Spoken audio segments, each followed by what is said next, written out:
First for Schools, Practice Test, page 232. Listening, Part 1. 1. You hear a woman talking on the radio about how she keeps fit. I go to a boxing gym twice a week.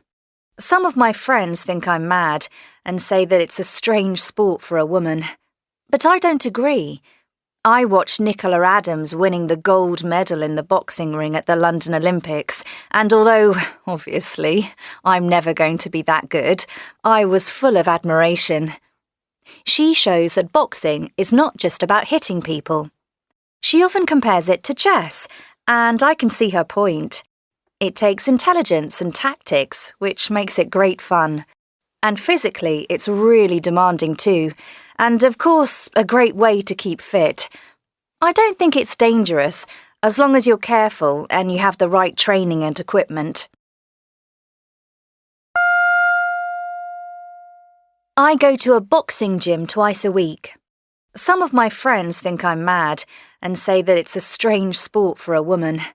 But I don't agree. I watched Nicola Adams winning the gold medal in the boxing ring at the London Olympics, and although, obviously, I'm never going to be that good, I was full of admiration. She shows that boxing is not just about hitting people. She often compares it to chess, and I can see her point. It takes intelligence and tactics, which makes it great fun. And physically, it's really demanding too, and of course, a great way to keep fit. I don't think it's dangerous, as long as you're careful and you have the right training and equipment. 2. You hear two friends talking outside a cinema. Well, what did you think of that then? It was really beautiful. It reminded me of our trip to France last summer, those lovely early morning scenes by the river. And the way the son's relationship with his father changed was really touching. I'd heard it was a great film and I wasn't disappointed. You didn't think it was a bit slow then? No, not at all. Some parts were really exciting. Was the car going to crash? Would the son come back in time to see his father before he died? I did find some of it a bit confusing, though. I couldn't see why the son kept phoning that woman in the big house by the river. And who was the strange man he met at the station? Where did all that fit in? I don't know. I think I'd fallen asleep by then. Well, what did you think of that then? It was really beautiful. It reminded me of our trip to France last summer, those lovely early morning scenes by the river. And the way the son's relationship with his father changed was really touching. I'd heard it was a great film and I wasn't disappointed. You didn't think it was a bit slow then? No, not at all. Some parts were really exciting. Was the car going to crash? Would the son come back in time to see his father before he died? I did find some of it a bit confusing, though. I couldn't see why the son kept phoning that woman in the big house by the river. And who was the strange man he met at the station? Where did all that fit in? I don't know. I think I'd fallen asleep by then. 3. You hear a man talking about a car he has just bought. Of course, it's not the most fashionable of cars, and some of my mates laugh at me and call me Dad because, well, people think of it as a family car. You know how when people start a family, they trade in their two-seater sports cars and get something sensible, something big enough to take the kids and all their stuff? And it's true that there's plenty of room in the boot, much more than I actually need, and far more than you get in a two-seater, and that's reflected in the rather high price tag. But one thing you can say about it is that it always starts, whatever the weather. And I'll be the one laughing on a freezing winter morning when I'm driving down the road in comfort while my mates are still trying to get their flashy cars going.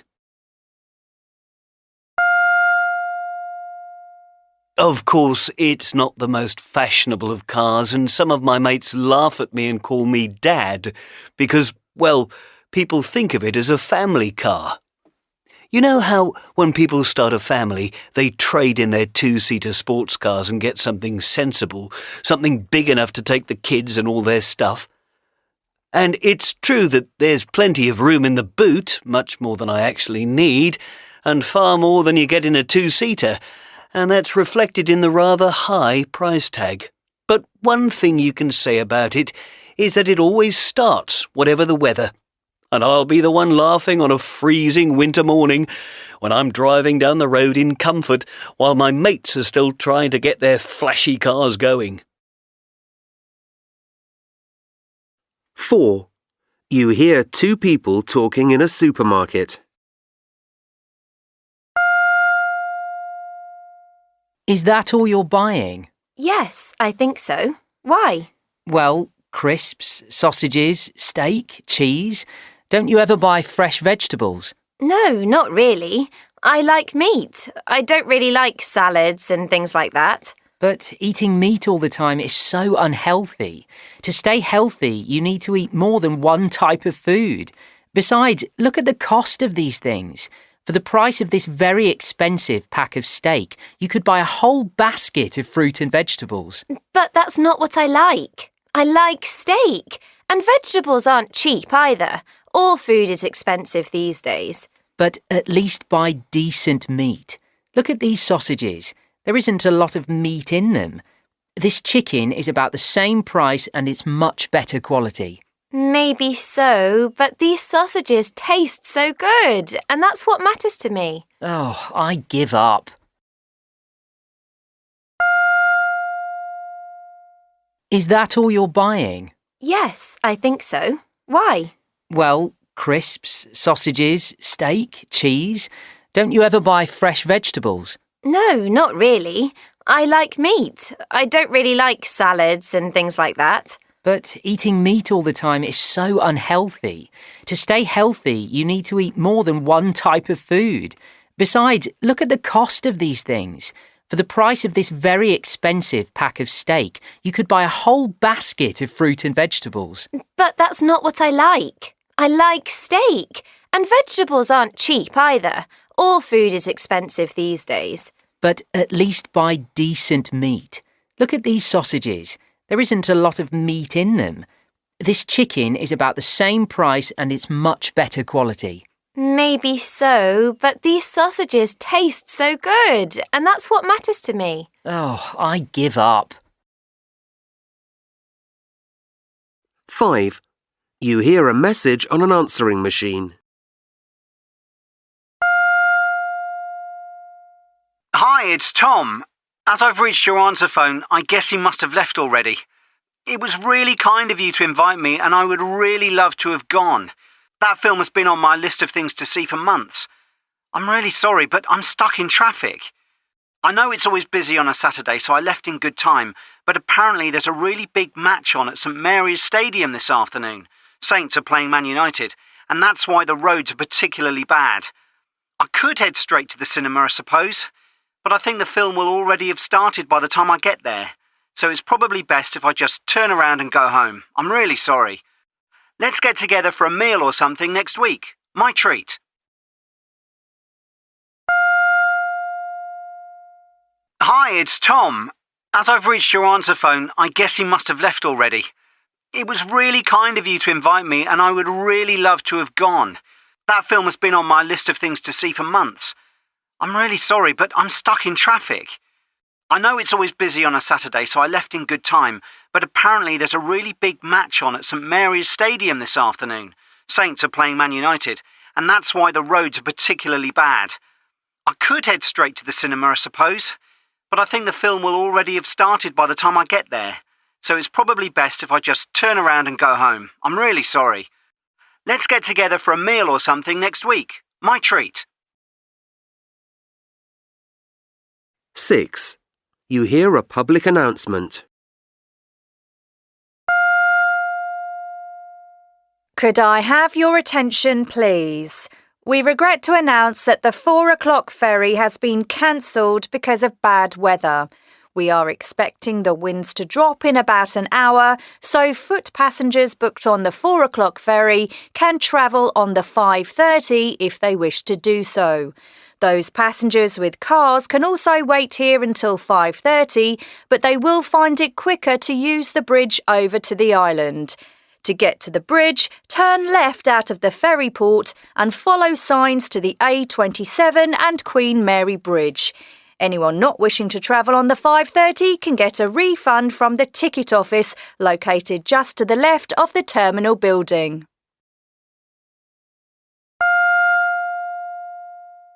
Could I have your attention, please? We regret to announce that the 4 o'clock ferry has been cancelled because of bad weather. We are expecting the winds to drop in about an hour, so foot passengers booked on the 4 o'clock ferry can travel on the 5:30 if they wish to do so. Those passengers with cars can also wait here until 5:30, but they will find it quicker to use the bridge over to the island. To get to the bridge, turn left out of the ferry port and follow signs to the A27 and Queen Mary Bridge. Anyone not wishing to travel on the 5:30 can get a refund from the ticket office located just to the left of the terminal building. 7. You hear two friends talking about endangered species.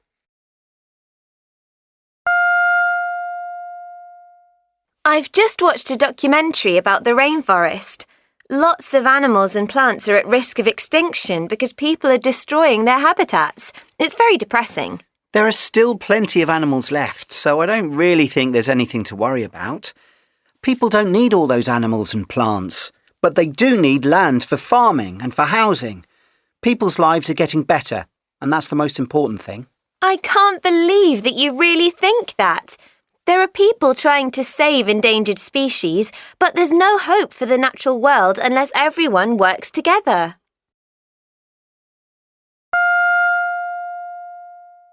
I've just watched a documentary about the rainforest. Lots of animals and plants are at risk of extinction because people are destroying their habitats. It's very depressing. There are still plenty of animals left, so I don't really think there's anything to worry about. People don't need all those animals and plants, but they do need land for farming and for housing. People's lives are getting better, and that's the most important thing. I can't believe that you really think that. There are people trying to save endangered species, but there's no hope for the natural world unless everyone works together. 8. You hear the weather forecast on the radio. In the north and east tomorrow, the weather will be much the same as today. Cloudy with outbreaks of rain throughout the morning and temperatures around 15 degrees Celsius, perhaps slightly warmer in the east. It will clear up in the afternoon and there should be some periods of sunshine. In the south, the weather will be cooler with scattered blustery showers throughout the day and possibly some thunder towards evening. In the west of the country, it should be dry for most of the day, but there will be heavy cloud, so little chance of sunshine. Temperatures should be around 13 degrees Celsius, which is a couple of degrees warmer than today.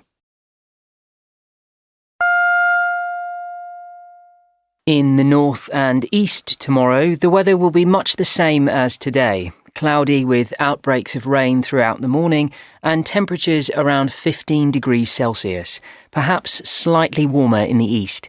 It will clear up in the afternoon and there should be some periods of sunshine. In the south, the weather will be cooler with scattered blustery showers throughout the day and possibly some thunder towards evening. In the west of the country, it should be dry for most of the day, but there will be heavy cloud, so little chance of sunshine. Temperatures should be around 13 degrees Celsius, which is a couple of degrees warmer than today. First for Schools Practice Test, page 232. Listening, part 2. There is no doubt that despite our best efforts, there is still inequality between men and women.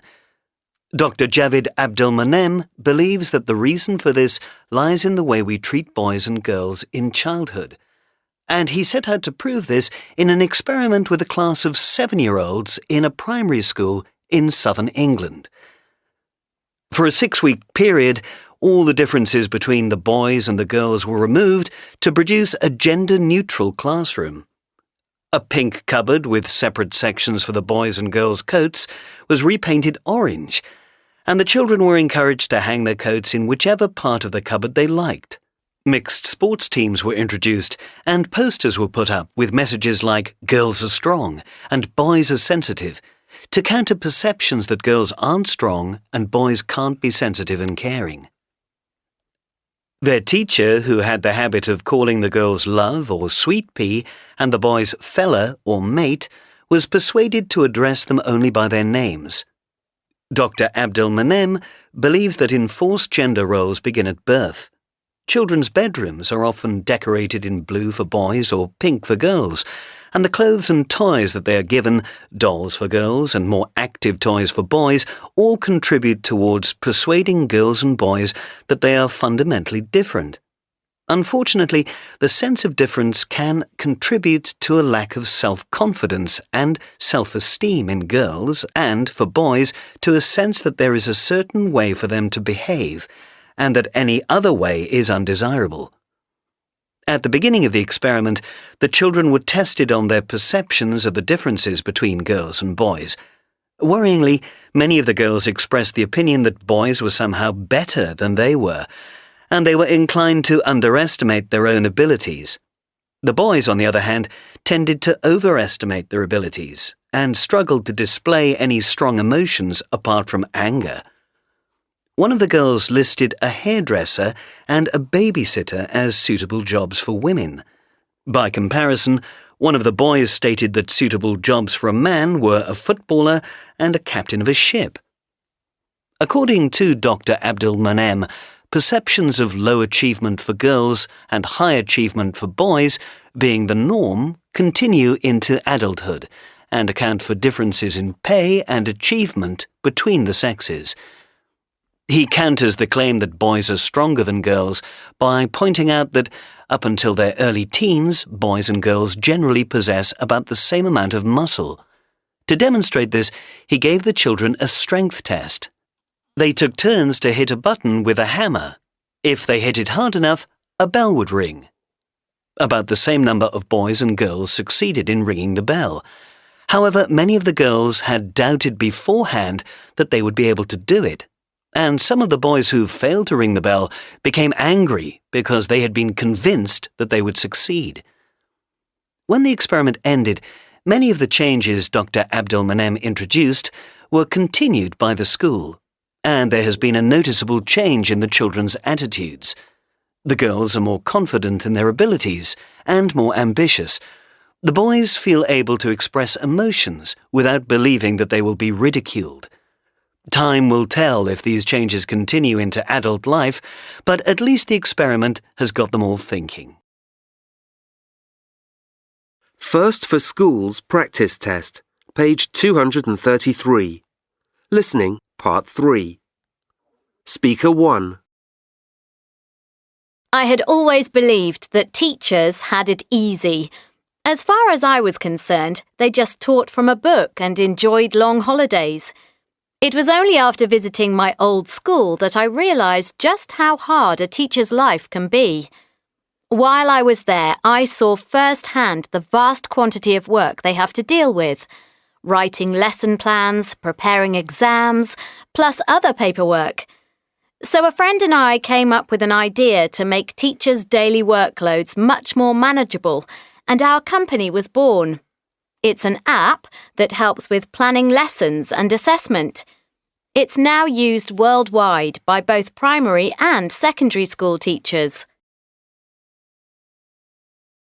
Speaker 2. Most people set very simple passwords to log on to their bank accounts, things like a pet's name or their husband or wife's date of birth. I knew that this low level of security was unsatisfactory, so I invented an easier way of logging onto websites, getting rid of the need for choosing, remembering and typing in passwords. Your phone replaces words and numbers because the website simply recognises this device instead. I believe that this system means anyone can have access to good security. My company has quickly grown in popularity with gaming and developer tool sites, and indeed manages logins to more than 40,000 websites. Speaker 3. I feel that children not only need to be able to use technology, but also to recognise how exactly it works. And that's where my company comes in. Our toy robot and application have been specially designed to get children interested in writing code. All the other educational toys that are available do not go far enough in helping children understand how to write code. Our aim is to produce a better tool that focuses on coding patterns. Instruction in computer programming has moved beyond the traditional classroom, it seems, as more and more organisations are offering to do what we do. Speaker 4. I believe that inspiring people to take responsibility for growing their own vegetables has benefits for both people and planet. What's more, I believe that seasons or location need not get in the way. Co-owner Jamie and I built an indoor garden during our university years and enjoyed fresh fruit, vegetables and herbs all winter. The idea for our company grew from there, as we realised that by designing a similar but perhaps more beautiful and technologically superior system, we had the potential to develop a successful business while simultaneously making the world healthier and more sustainable. Speaker 5. My company combines a special type of technology with fitness and healthcare so that people can see how their body is changing as they do their workout and move closer to their target weight or body shape. Our scanner allows people to get their height, weight, body mass, body fat percentage, lean muscle mass, and the measurements of virtually every body part, all with a 20-second scan, which works in the same way as a computer scanner makes images of documents, for example. The scanner saves people almost 90 minutes on their health assessment. We believe that our technology will be used in the future by online shoppers who want to find the best outfit for themselves. First for Schools practice test. Page 233. Listening, Part 4. British summertime can mean only one thing: music festivals. These events have been popular with young people for decades now, but they're certainly not new. Music historian Lou Manson is with me tonight to tell us more. Lou, can you give us a bit of festival history? I certainly can. For a long time, festivals have been a way to bring people together to participate in all kinds of events. Now, the oldest festival that featured music was probably the Pythian Games, which started in ancient Greece around 582 BC. This event took place every 4 years in August and lasted for 5 days. Unlike most of today's popular festivals, however, people didn't go mainly for the music.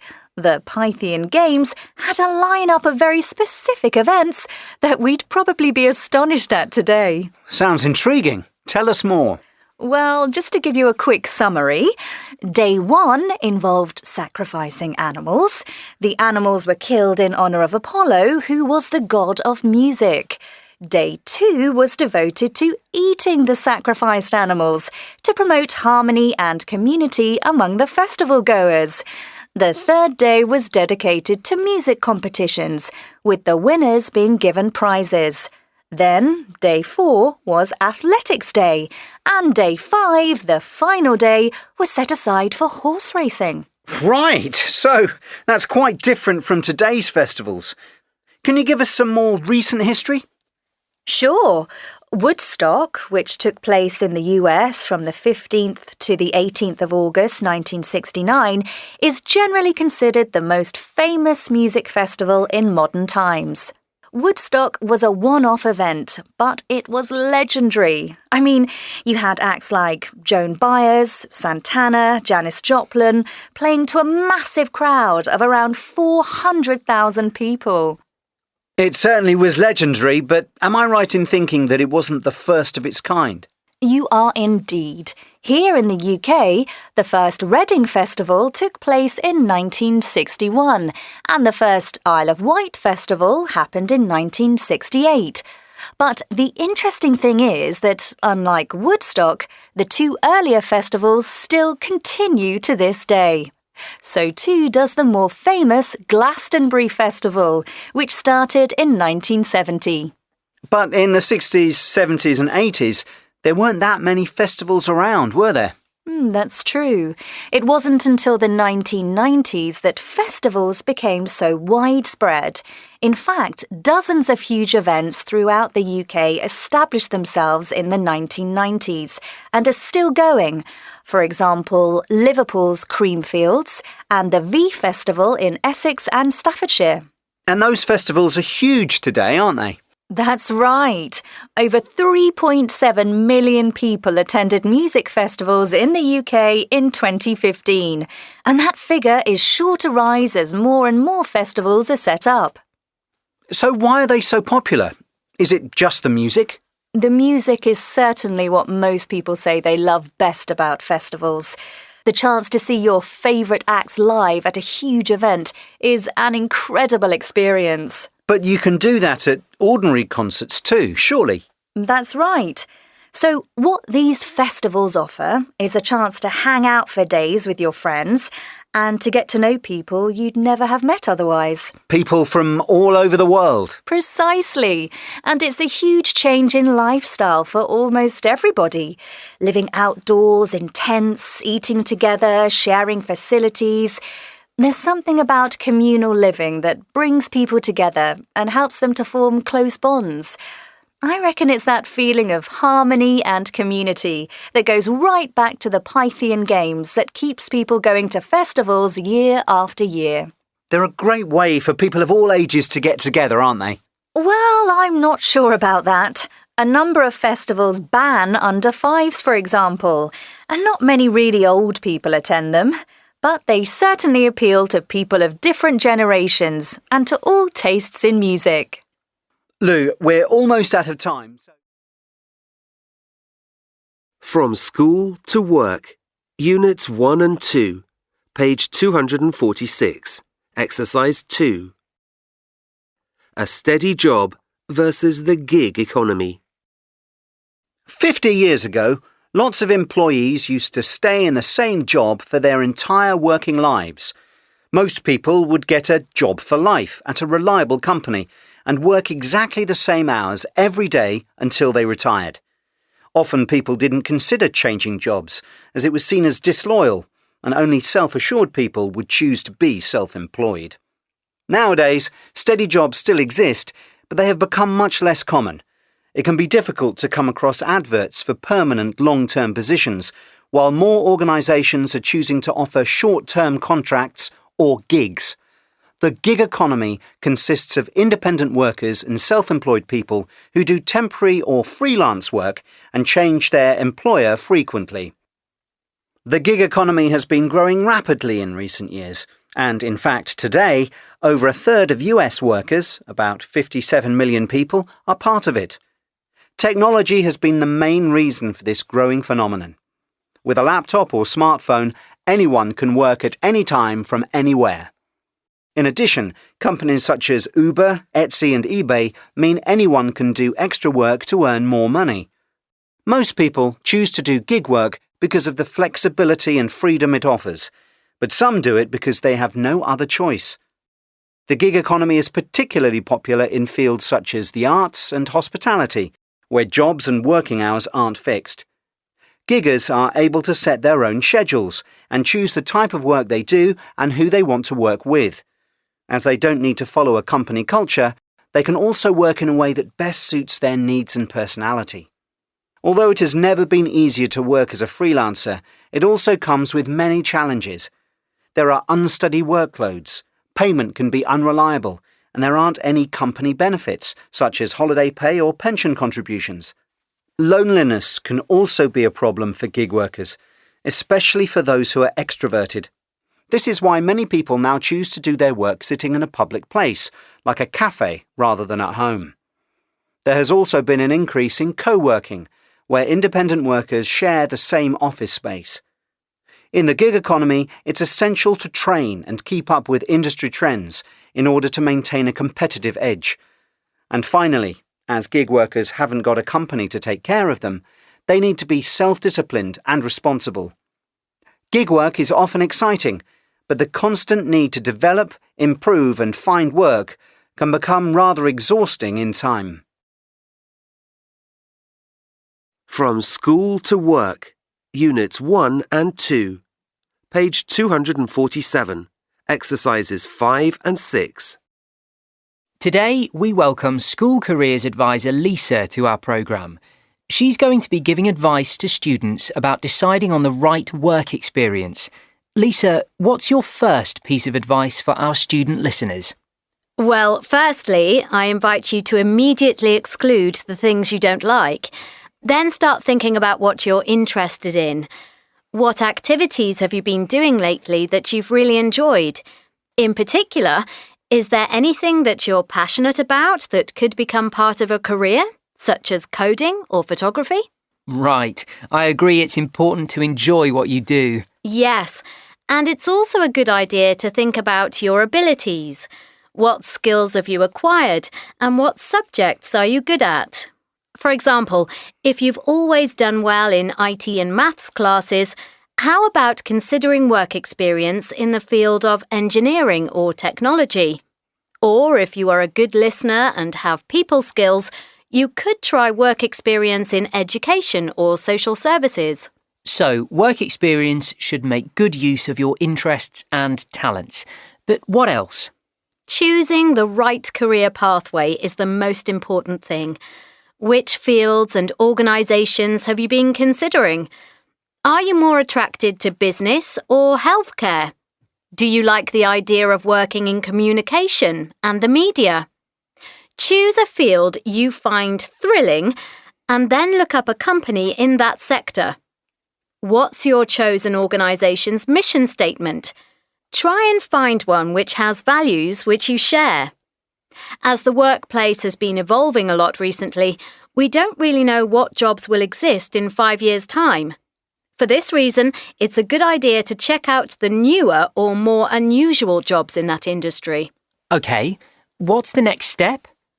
Once you have decided, you will need to tell a professional about it. Who is your careers tutor or mentor? They can tell you what your options are and what you need to do next. An experienced older person can also help you choose the best work experience for you. Remember to ask them as many questions as possible and always listen to their ideas. Great. We've got time for one final piece of advice, Lisa. OK. I always ask students if they have considered where they'd like to be in 10 years' time. What would you write in your career development plan? Deciding where you want to arrive can help you choose the right type of work experience and help you achieve success. I suggest starting with self-reflection and discovering your strengths and personality type. Have you ever tried a self-assessment test online? These can be really useful in helping you learn more about yourself. Step 2 is visualizing where you want to be one day. Then step 3 is implementing your plan by choosing the right company. And the final step is getting the most out of your work experience and doing the best job possible. Who knows? They might offer you a job if you really impress them. Thank you, Lisa. From School to Work, Units 3 and 4, page 248, exercise 4. Safety at Work, Student Quiz. 1. When you handle hot objects, you must always wear heat-proof gloves. They will help you from burning your hands. Ensure the gloves are flexible and have a textured surface for good grip. For extra protection, choose gloves with a... 2. If you need to move a heavy box, avoid lifting from floor level or above shoulder height. Keep the heaviest side of the load next to your body. Adopt a stable position with your legs slightly apart. Tighten your stomach muscles, which will help you to keep your back straight.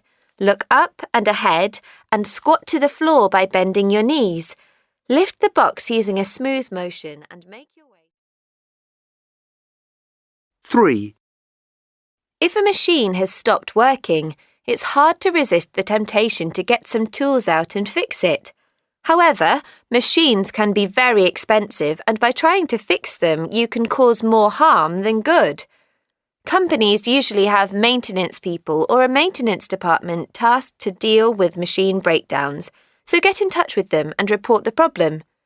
Before you do so, make sure the machine is plugged in and switched on, as this is 4.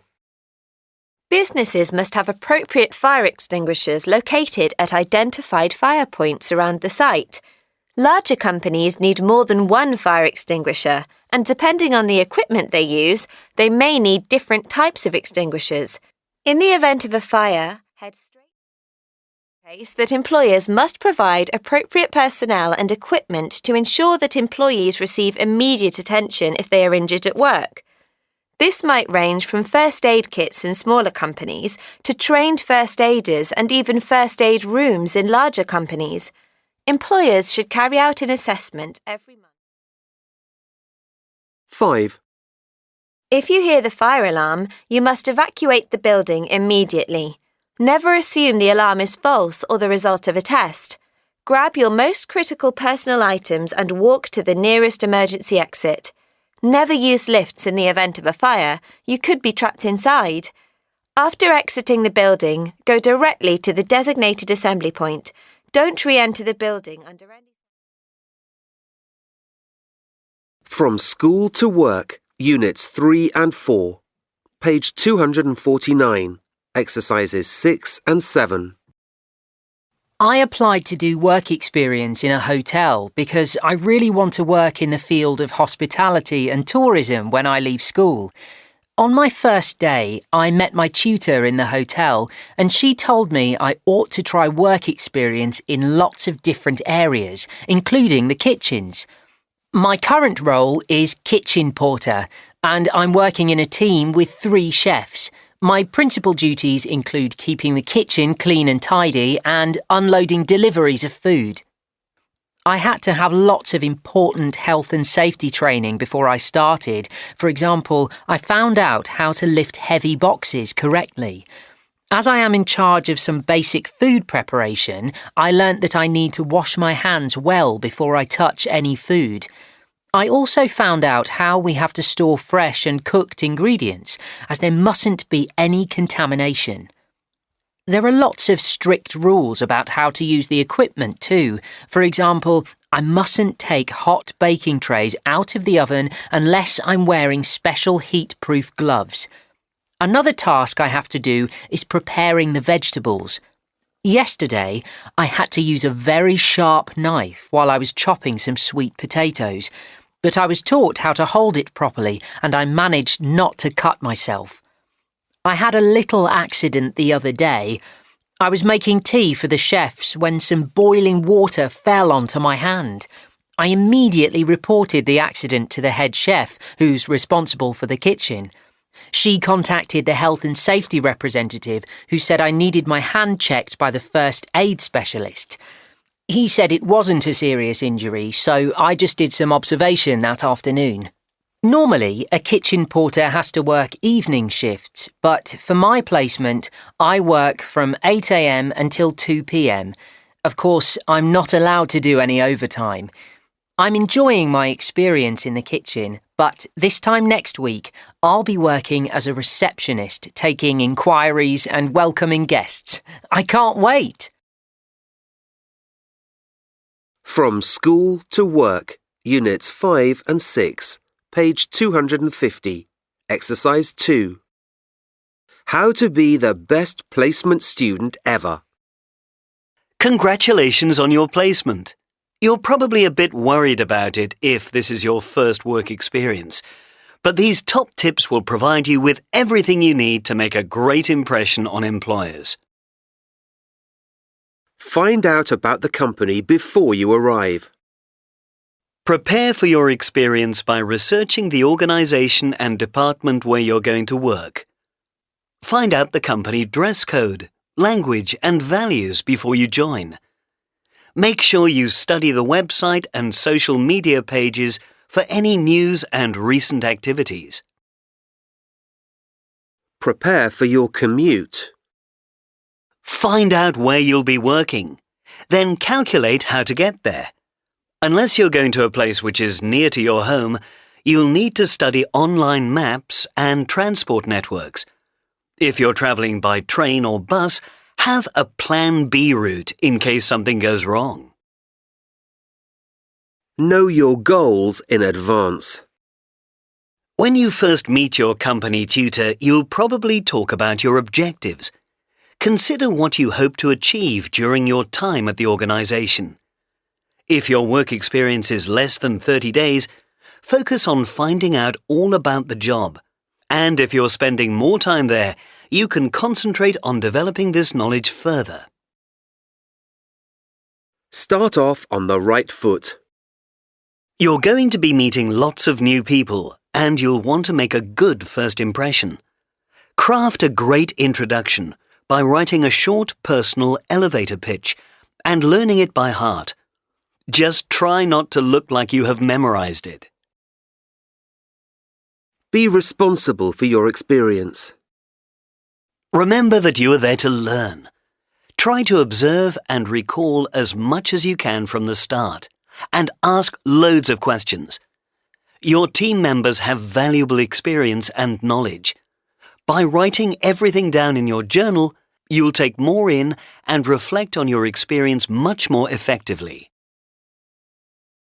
Take part in company life. Take advantage of all opportunities that are offered to you. If you're invited, join the company gym, attend any meetings and participate in events, even if it's in your free time. These are excellent networking opportunities. From School to Work, Units 5 and 6, page 251, exercises 5 and 6. I'm the person who acts as a tutor in my company, so I've met lots of placement students. I understand that there's a lot to take in, but I'm always a bit surprised when some students arrive empty-handed on their first day. I'm afraid it shows a lack of organisational skills. However, I'm really impressed when I meet a student who's well prepared for their first day of work experience. So, what exactly should you bring with you to your work experience? Firstly, you should make sure you've got a copy of the full address and phone number of your place of work and the name and position of the person who you'll meet when you get there. Secondly, don't forget your personal documents, as you will need to fill in and sign various forms. Make sure you've got your ID cards, tax number, health insurance card, health and safety certificate and driver's license with you if they've been requested. And always read a form very carefully before you sign it. On your first day, you're going to be cramming your head with lots of instructions, ideas and advice, so it's essential to bring a clean notebook and pen with you and take notes. You're also going to meet loads of new people, and it's pretty embarrassing to forget their names. So instead of letting them just go in one ear and out the other, why not say their names aloud when you meet them, then write them down in your notebook. That way, it'll be much easier to recall them in the future. I recommend you fully charge your phone the night before, as you might need it if you're travelling and want to access online maps. However, on your first day, you're going to take part in a tour around the organisation, and there'll be lots of new information to take in, so you'll need to concentrate fully without any distractions. For this reason, I suggest you keep your phone on silent mode, put it in a bag or pocket, and don't look at it until your lunch break. There are a few other practical things which would make your first day more comfortable, such as having enough money to cover costs like travel and drinks, snacks or lunch. You may even prefer to bring your own food, and in that case, you'll need to bring something to eat with you. Most workplaces provide free water, but you won't know until you get there, so I advise you to bring a water bottle to stay hydrated during the day. From School to Work, Units 7 and 8. Page 252, Exercise 2. Positive workplace behaviours. Fitting into the workplace culture is important, so you'll need to be very aware of your behaviour. Appearance. Do ask your tutor about the company dress code, for example, business casual, and find out what clothing is usually worn to work. Do ensure your shirt is ironed, your shoes have been cleaned, and that you've combed your hair or had it cut. Don't presume casual dress code means a hoodie, a V-neck t-shirt and jeans. Don't reveal too much skin, for example, no visible belly button or tattoos, or wear unusual clothes. Communication skills. Do use appropriate language at work. Do speak clearly and slowly on the phone, identifying yourself and being polite. Do put a subject in emails, keep messages short and direct, and get the grammar and spelling checked. Don't swear or make rude jokes. It's unprofessional and immature. Don't have long, loud conversations at your desk. Don't send personal emails from work. Interpersonal skills. Do cultivate friendly but professional relationships that focus on solutions, not problems. Do mention conflicts or disagreements to your tutor. Don't stay silent and wait for tasks to be given to you if you have nothing to do. Don't criticise co-workers, customers, or your boss. Feedback. Do ask for regular feedback about your attitude and performance. Do focus on your efforts and development, a growth mindset. Do take responsibility for your actions. Don't become too laid back after you receive positive feedback. Don't just consider the end result. Don't get angry if you receive negative feedback. From School to Work, Units 7 and 8. Page 253. Exercises 6 and 7. Hello, Jamie. How is your placement going? Hello, Sue. Really well, thanks. This work experience has been so great. My colleagues have all been extremely helpful and they're teaching me so much about the job. That's wonderful news. I'd like to give you some feedback about your progress so far. Firstly, I'd like to thank you for your great contribution to the team by getting the job done punctually during this busy period. I think you've handled the customers very well. We consider you to be a very professional and polite member of the team who takes his role very seriously. Thank you very much. Are there any areas in which you think I could improve? We are extremely pleased with your performance. I appreciate the time you spent getting Mr. David's broken suitcase repaired. However, I think you could improve by taking time to check your emails more closely before you send them, as a few errors have been found. I'm very sorry to hear that.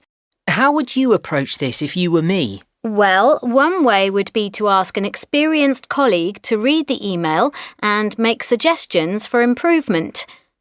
And perhaps next time you could make sure the spell check is on before sending an email too. Thank you. I really appreciate hearing your feedback, as it will help me to improve and grow. I feel confident that I will do better next time. Thanks for being so willing to take this feedback on board, Jamie. What do you hope to have achieved by the end of this week? I hope that by Friday I'll have finished my report. Excellent, Jamie. Keep up the great work. From School to Work, Units 9 and 10.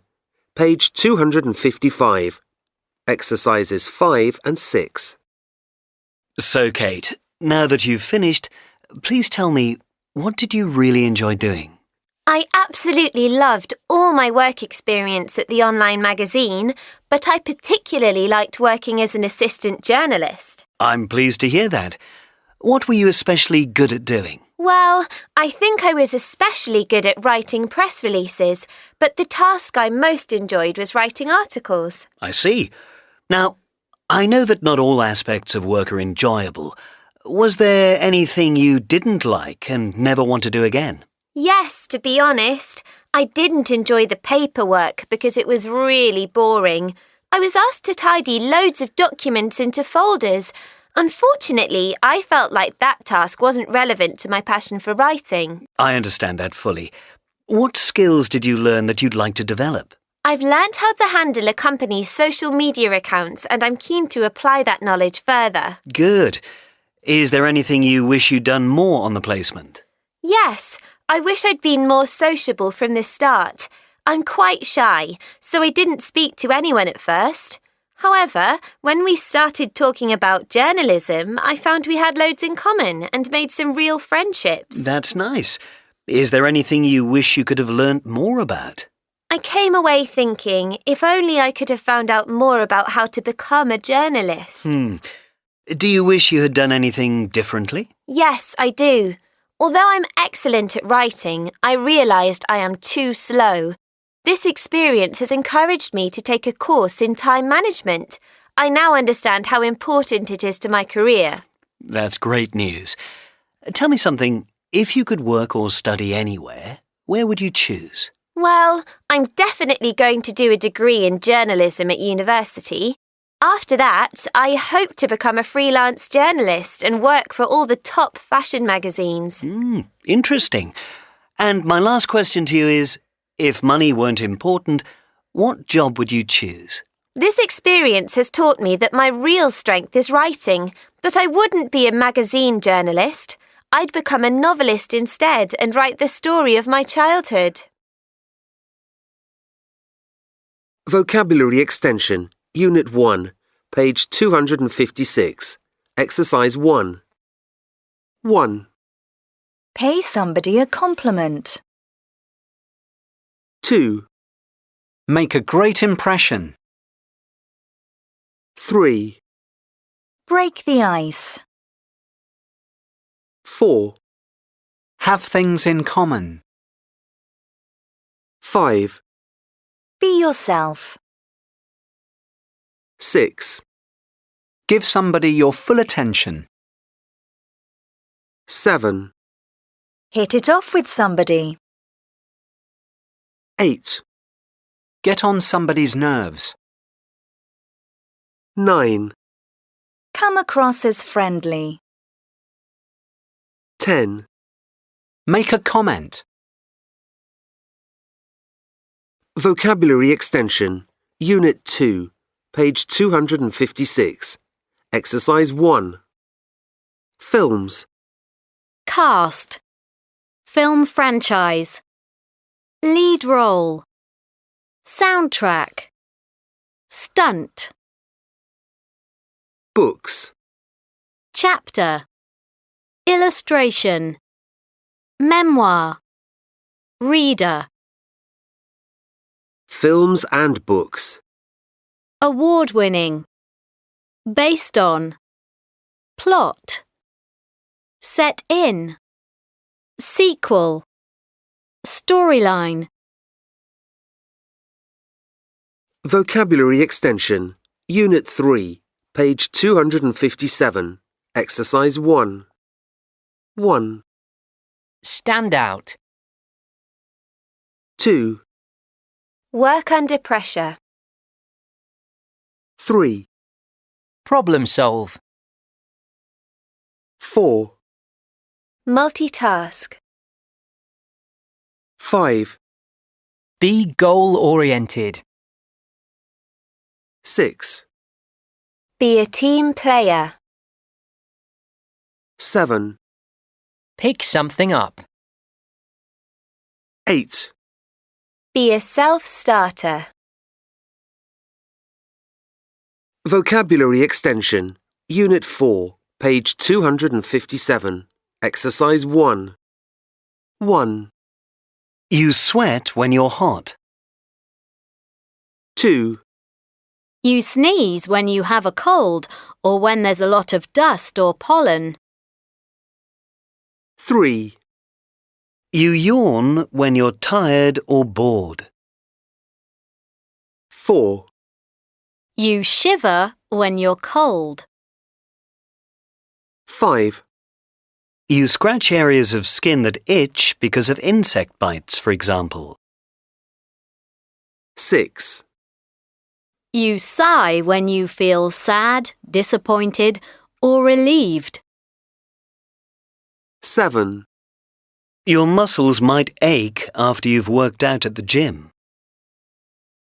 8, You blush when you're embarrassed. Your cheeks go red.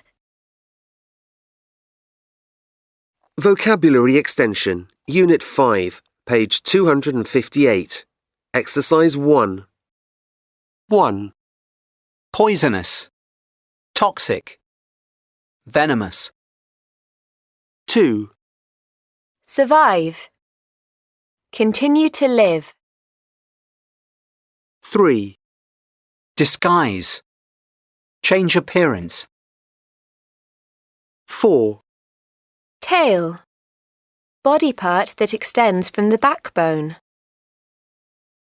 5, Harm.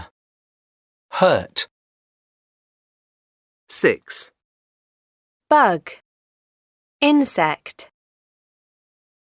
7, Feed on. Eat. 8, Deadly. Causing death. Vocabulary Extension, Unit 5, page 258, Exercise 2. 1, Lay. 2, Leap. 3, Feathers.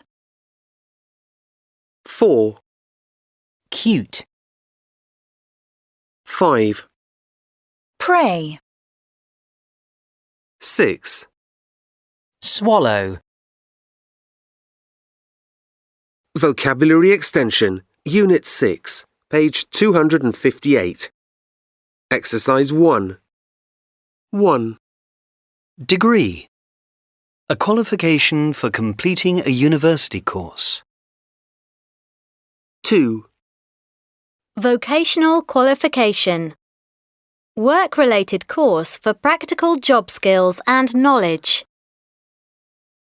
3, Undergraduates. Students who are studying for a first degree. 4, Tuition fees. Money students pay for their university course.